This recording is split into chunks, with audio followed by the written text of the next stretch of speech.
新北市五股观音山。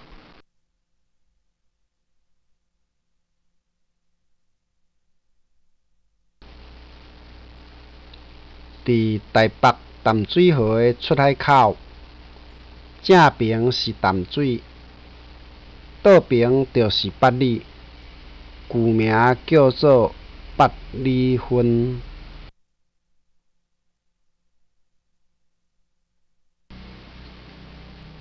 八里分就伫观音山骹，若对淡水看倒过，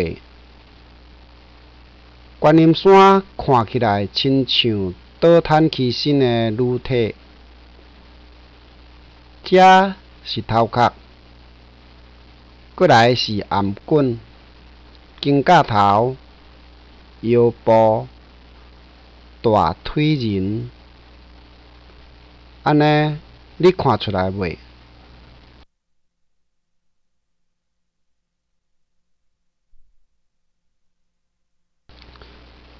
拄则遐个画面，搁换较细一丝，就是白线箍起来遮。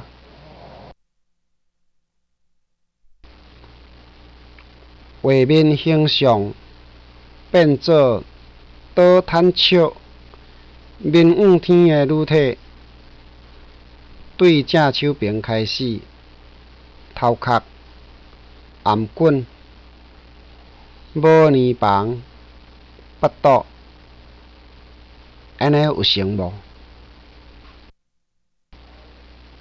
这是对淡水看过的画面。咱来换一个所在欣赏。这是对二重埔双道看倒过，迄条桥是国道1号高速公路，背景就是观音山。这和淡水差不多是正做123度的斜角。看起来山势是遮尔奥妙，两个生做要共要共。上正边迄粒山叫做硬汉岭，亲像观音伫个帽仔。听讲就是安尼才叫做观音山。白线箍起来遐。